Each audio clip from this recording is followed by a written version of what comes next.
Hello everyone. मैं Sumit KD आपके अपने चैनल लेट्स जॉइन केडी पर आपका स्वागत करता हूं। आज की वीडियो लेक्चर में हम बात करने वाले हैं NCERT class 8 science chapter number 4 material metal and non metal. आज की वीडियो जब आप कंप्लीट देख चुके होंगे तब आप डिस्टिंग्विश कर पाओगे कि मेटल क्या है और नॉन मेटल क्या है। आपको धीरे धीरे दोनों लैंग्वेज हिंदी और इंग्लिश में करवा दिया जाएगा। चलिए स्टार्ट करते हैं अपना टॉपिक। तो chapter number 4 material metal and non metal. Metal and non metal chapter का हमारा नाम है। You are familiar with the number of material. आपने बहुत सारे फैमिलियर होंगे यानी कि जान पहचान के होंगे, जैसे कि आयरन का आपका नाम सुना होगा, एल्यूमिनियम का आपने नाम सुना होगा, कॉपर। कुछ मटेरियल्स हैं जो कि आपको टेबल में आपको नीचे दिख रहे हैं। तो टेबल में आपको दिख रहे होंगे iron, coal, sulphur, aluminium and copper. इनमें से आपको अगर बोल दी जाए can you name the material which are metal, तो इसमें आपको साफ साफ, जैसे अगर आप जानते हो तो ठीक है, नहीं तो मैं आपको बता देता हूं। ये है मेटल, कोल है नॉन मेटल, ये फिर नॉन मेटल, एल्यूमिनियम भी मेटल और कॉपर भी आपका मेटल है। जिस प्रकार से मैं आपको बता रहा हूं इसी प्रकार से आप भी देख पाओगे। जब ये वीडियो खत्म होगी तो आपको आ जाएंगी सारी चीजें। देखिए आप समझेंगे मेटल को और नॉन मेटल को कैसे अलग करते हैं। देखिए मेटल कैन बी डिस्टिंग्विश, यानी कि उनको अलग कर सकते हैं फ्रॉम नॉन मेटल से on the basis of their physical and chemical property. मेरे को इनकी फिजिकल और केमिकल प्रॉपर्टी पता थी तो मैंने कर दिया।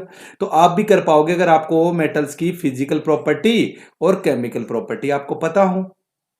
तो इस चैप्टर में वही तो पढ़ेंगे कि इनकी प्रॉपर्टी क्या क्या है। तो क्या आपने कभी ब्लैक स्मिथ को, सुनार को या लोहार को देखा होगा?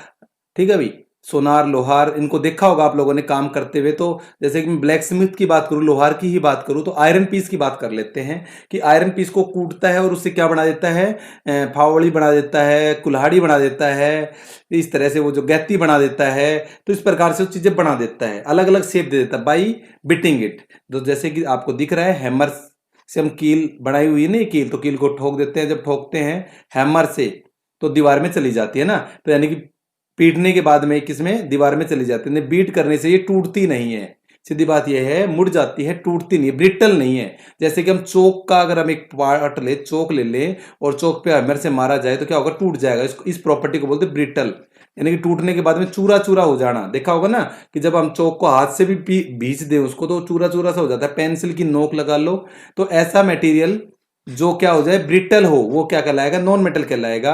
और जो ब्रिटल ना हो वो कहलाएगा मेटल। तो ऐसे बहुत सारी प्रॉपर्टी हम पढ़ेंगे, जैसे कि आयरन की नेल है, अगर आप उसको करेंगे। कोल पीस की बात करें, एल्यूमिनियम वायर की बात करें, पेंसिल लेड, तो एल्यूमिनियम वायर का आप लोगों ने देखा ही है, ये मेटल हो गया। कोल का पीस को अगर हम हथौड़े से मारेंगे तो टूट जाएगा। इसी प्रकार से लोहे की नेल की बात कर लो। तो इस प्रकार से आप समझ सकते हो इन बातों को। चलिए आगे चलते हैं। आगे बात करें तो अब मेलेबिलिटी की बात आती है कि क्या है मेलेबिलिटी। बहुत वर्ड यूज होगा, मेलेबल, यानी कि the property of a metal, यानी कि एक मेटल की प्रॉपर्टी होती है जिससे they can be beaten into thin sheet, मतलब सीट बना सकते, चद्दर बना सकते हैं। आपने देखे होंगे एल्यूमिनियम फॉइल आप लोगों ने देखी होगी, लोहे की चद्दर देखी होगी, लोहे के गेट देखे होंगे, घरों में लगाते हो आपके गेट लोहे के ही होते हैं। तो वो मेलेबिलिटी प्रॉपर्टी है मेटल की। क्या है, मेलेबल प्रॉपर्टी होती है, यानी कि मेटल को अगर हम पीटे तो उसको क्या बना सकते हैं, एक सीट बना सकते हैं। यानी metal can be converted into thin sheet by beating it. तो ये प्रॉपर्टी को हम मेलेबिलिटी कहते हैं और ये सिर्फ मेटल में मिलती है। ये किसमें मिलती है, मेटल में। बात समझ में आ गई। मेटल क्या नहीं होते, ब्रिटल नहीं होते, वो नॉन मेटल ब्रिटल होते हैं। तो दोनों को साथ साथ लेके चलेंगे, आप चाहो तो नोट डाउन कर सकते हो इन चीजों को। और मेटल क्या होते हैं, मेलेबल होते हैं, जबकि नॉन मेटल मेलेबल नहीं होते। जैसे कि कोयला, पेंसिल, ये कभी भी मेलेबल नहीं हो सकते, मतलब इनको पीट कर सीट नहीं बनाया जा सकता। Can you hold a hot metallic pan, क्या कभी आपने गरम कढ़ाई को हाथ से पकड़ा है जिसका हैंडल प्लास्टिक या लकड़ी का ना हो? तो आंसर नहीं पकड़ सकते, क्योंकि वो हमें हर्ट कर जाएगा, जला देगा। क्यों? क्योंकि जो आपका मेटल होता है, समझ रहे हो ना, तो हमारे जितने भी आपके घर में जो ओवन है, जिसको हम बोल सकते हैं कुकिंग यूटेंसिल हैं, वो किसके बने होते हैं, लकड़ी के बोल दो, प्लास्टिक के, देखे होंगे ना, कल बता रहे थे आपको, बेकेलाइट या मेलामाइन के बने होते हैं। नॉन मेटल, तो नॉन मेटल क्या हो गए, यानी कि बैड कंडक्टर होते हैं इलेक्ट्रिसिटी के, बैड कंडक्टर। समझ में आ गया। बैड कंडक्टर, अगर लोहे का होगा तो कंडक्टर होगा वो आपको हाथ को जला देगा। इसीलिए तो जो लोहे का जैसे बर्तन है हमारा, इस तरह का यूटेंसिल है, उसके यहाँ पे जो ये जो हैंडल लगा मिलेगा, यहाँ पे जो कुकर है मान लो, तो इसमें क्या लगा मिलेगा, यहाँ पे हैंडल में बैकेलाइट का बना मिलेगा। समझ में आ गई होगी बातें। तो यानी कि हम कह सकते हैं कि जो मेटल है वो गुड कंडक्टर है हीट और इलेक्ट्रिसिटी के, जबकि नॉन मेटल है वो क्या है, बैड कंडक्टर है हीट और इलेक्ट्रिसिटी के भाई। तो आई होप आपको ये सारी चीजें क्लियर होगी। इसी प्रकार से ये पॉइंट जो बता रहा हूँ नोट जरूर कर लेना भाई। वीडियो अच्छी लग रही हो तो लाइक जरूर कर देना, चैनल को सब्सक्राइब कर लो, रेड कलर का बेल आइकन दिख रहा होगा उसको दबा लेना और सब्सक्राइब कर लेना भैया।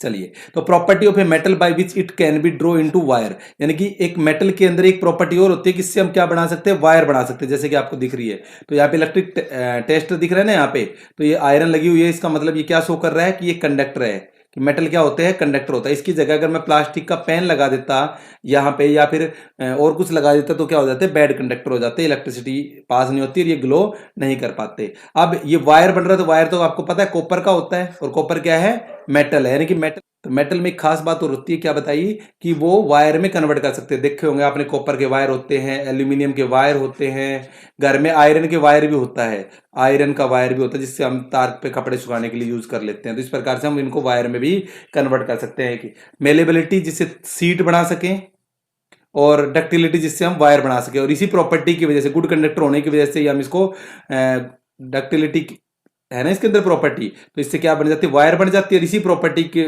गुड कंडक्टर होने की वजह से ये तार में इसका यूज करा जा सकता है। तो आपने देखा होगा कि गुड कंडक्टर ऑफ इलेक्ट्रिसिटी आपको पता लग गया, मेटल होते हैं हीट और इलेक्ट्रिसिटी के, जबकि बैड कंडक्टर होते हैं नॉन मेटल। चलिए आगे चलते हैं, बहुत अच्छा। उसके बाद में metal produce ringing sound said to be sonorous, यानी मेटल क्या होते हैं भाई, सोनोरस होते हैं। जैसे आपने मंदिर की घंटी तो बजाई होगी कभी भी, तो मंदिर की घंटी बजाते तो कैसी आवाज आती है ना, उसको बोलते हैं सोनोरस। कि जब वो टकराती है तो क्या देती है, ringing sound when struck hard, जब जोर से मूव करवाया जाता है तो मेटल प्रोड्यूस करते हैं, बहुत तेज साउंड प्रोड्यूस करते हैं, उसको बोलते हैं सोनोरस। तो मेटल क्या होती है, सोनोरस होती है, जबकि नॉन मेटल सोनोरस नहीं होती हैं। तो आप सिंपली एक डेफिनेशन पूरी बन गई। अब सारी प्रॉपर्टी पढ़ ली कि मेटल क्या होते हैं, some material are hard, lustre यानी चमक, मेलेबल, लस्टर मतलब चमक होती है, उनके अंदर क्या होती है, चमक होती है भाई, डक्टाइल यानी कि वायर में, और सोनरस जिनको पीटने से आवाज आ जाए, और good conductor of heat and electricity होती है। The material which generally possess these property are called metals, कि जिनके अंदर जनरली सामान्यतः ये प्रॉपर्टी मिल जाए वो क्या कहलाएंगे, मेटल कहलाएंगे। तो जिन जिन चीजों के अंदर ये दिखती हैं, हाँ कुछ एक्सेप्शन जरूर मिल सकते हैं, ये मत सोच लेना कि जैसे कि मैं बताऊं कि मेटल है वो गुड कंडक्टर ऑफ इलेक्ट्रिसिटी है, तो नॉन मेटल क्या हो गया, बैड कंडक्टर ऑफ इलेक्ट्रिसिटी। लेकिन पेंसिल की जो नोक होती है जिसमें लेड बोलते हैं, वो क्या होता है, गुड कंडक्टर ऑफ इलेक्ट्रिसिटी होती है। पेंसिल में अंदर जो लिखने का जो सुरमा आता है ना, जिसको लेड का बना होता है ना, उसकी बात कर रहा हूं। तो वो क्या है, वो नॉन मेटल होते हुए भी क्या है, कंडक्टर। तो एक्सेप्शन आपको मिल सकते हैं जर्नली, आपको इसीलिए जर्नली वर्ड यूज करा है, जर्नली पजीज, ठीक है ना, जर्नली मिलेगा। तो एग्जांपल जैसे कि हम बात करें, आयरन है स्ट्रॉन्ग होता है, कॉपर, एल्यूमिनियम, कैल्शियम, मैग्नीशियम, ये सभी है भाई, ठीक है। इसी प्रकार से नॉन मेटल क्या होंगे, उनके जस्ट अपोजिट, मतलब ना तो सोनोरस होंगे, ना ही हीट के और इलेक्ट्रिसिटी कंडक्टर मिलेंगे, या कह सकते हैं पुअर कंडक्टर मिलेंगे, ठीक है, और ना ही डक्टाइल होंगे, ना सोनोरस होंगे, ना मेलेबल होंगे। इस तरह वाले क्या कहलाएंगे, नॉन मेटल, जैसे कि सल्फर, कार्बन, ऑक्सीजन और फॉस्फोरस। ऑक्सीजन भी आप जो आप लेते हो, इनहेल करते हो ना, वो ऑक्सीजन गैस, ये भी क्या है, नॉन मेटल है। क्लोरीन गैस का नाम आप लोगों ने सुना होगा, जो कि डिसइंफेक्ट, कीड़े मारने में काम आते, पानी में डालते हैं, ठीक है ना। तो मेटल लाइक, जैसे अब कुछ मेटल में भी एक्सेप्शन, हमने कहा मेटल क्या होती है, हार्ड होती हैं, क्योंकि मैंने बोला था जर्नली पजीज होती है प्रॉपर्टी, तो कभी कभी नहीं भी होती है। जैसे कि मैं एग्जांपल दूं सोडियम का, वेरी इंपॉर्टेंट क्वेश्चन यहां से बनता है, क्या है कि सोडियम और पोटेशियम आर सॉफ्ट, इतने सॉफ्ट होते हैं कि इनको नाइफ की सहायता से भी काट सकते हैं। समझ रहे हो, sodium and potassium are very very soft, they can be cut with the help of knife, चाकू से भी काट सकते हैं, जबकि ये क्या है, मेटल ही तो है, जबकि मेटल तो हमने क्या बताया था कि हार्ड होती हैं। दूसरी बात, मरकरी की बात कर लेते हैं। Mercury is the only metal, mercury एक ओनली मेटल होती है which are found in the liquid state, और मरकरी क्या है, एक मेटल है, Hg इसका सिंबल होता है, एटॉमिक नंबर 80 होता है, ये याद कर लेना, ठीक है। तो वो एक ऐसा मेटल है जो कि लिक्विड मिलती है रूम टेम्परेचर पे, यानी कि आपको ये एक्सेप्शंस है, क्या है ये एक्सेप्शन। तो हमने जो प्रॉपर्टी ऊपर वाली पढ़ी थी उनमें कुछ एक्सेप्शंस आपको मिल गए, तो ये भी आपको पता होना चाहिए भाई। तो एक्सेप्शन देखो हर चीज के मिल सकते हैं। उसके बाद में जो मेटल्स होती हैं वो नॉन मेटल के साथ में रिएक्शन भी करती है, जैसे ऑक्सीजन के साथ में रिएक्शन कर रही है, वाटर के साथ में रिएक्शन करके क्या बनाती है, यहाँ पे रस्ट बनाती है, जंग बनाती है, जंग लग जाती है लोहे को, किसकी प्रेजेंस में, ऑक्सीजन और वाटर। अगर इनमें से एक भी गायब है, अगर मान लो मैं ऑक्सीजन को गायब कर दूं, अकेला पानी दूंगा तो भी रस्ट नहीं लगेगी, अकेला पानी दूंगा और ऑक्सीजन नहीं क्या बोलते हैं, ऑक्सीजन नहीं होगी तो भी नहीं मिलेगा। ठीक है, दोनों में से एक को मिस कर दिया कोई से को भी तो रस्ट नहीं लग सकती, दोनों की प्रेजेंस में लगती है। इसी प्रकार जब मैग्नीशियम रिबन को ऑक्सीजन की प्रेजेंस में जलाया जाता है तो मैग्नीशियम ऑक्साइड बनता है भाई, क्या बनता है, मैग्नीशियम ऑक्साइड बनता है, मैग्नीशियम ऑक्साइड जब इसको जलाएंगे। तो आप लेबोरेटरी में कभी ना कभी एक्सपेरिमेंट करा होगा। कई बार क्वेश्चन आता है कि मैग्नीशियम ऑक्साइड होता है जो जलने के बाद में जो तैयार हो वो कैसा होता है। तो जितने भी ऑक्साइड्स होते हैं, मेटल ऑक्साइड, ये नोट कर लेना, मेटल ऑक्साइड, मेटल को जलाने से जो पैदा होगा उसका नाम हो जाएगा मेटल ऑक्साइड, और वो हमेशा कैसा होगा, बेसिक इन नेचर होगा, बेसिक। जबकि नॉन मेटल ऑक्साइड, क्या बताया, नॉन मेटल ऑक्साइड, वो कैसा होगा, एसिडिक होगा भाई, कैसा होगा, एसिडिक। अब यहां पे चलते हैं कि कॉपर वेजल को अगर हम एक्सपोज कर दे एयर में तो ये भी लंबे समय के लिए तो ये भी रिएक्शन करेगा। देखो ये रहा, कार्बन डाइऑक्साइड, ऑक्सीजन और वाटर, तो क्या बन जाएगा, copper hydroxide and copper carbonate. क्या बन जाएगा भाई, कॉपर हाइड्रोक्साइड और कॉपर कार्बोनेट की ग्रीनिश कलर की, ग्रीन ग्रीन कलर की कोट चढ़ जाएगी। देखा होगा आप लोगों ने, हरे हरे गुस्सा हो जाता है आपका, क्या नाम है, कॉपर के बर्तन। ठीक है ना, कॉपर का वायर लगा लो, बाहर छोड़ देंगे तो उसमें ये चीजें हो जाएंगी, क्योंकि मेटल्स धीरे धीरे करके हमारे रिएक्शन करती है। ठीक है, बर्निंग, और मैग्नीशियम रिबन अभी बता रहा था, एस होगी, अगर उसको पानी में डिजोल्व कर ले वाटर में तो कैसी होगी, बेसिक इन नेचर होगी, ये याद रखना है। और जो नॉन मेटल है वो कैसी होंगी, एसिडिक इन नेचर होगा। ठीक है भाई, तो जैसे मैग्नीशियम अगर ऑक्साइड की बात करें तो कैसा है नेचर में, तो और आपका इतनी बात आपको समझ में आ गई होगी।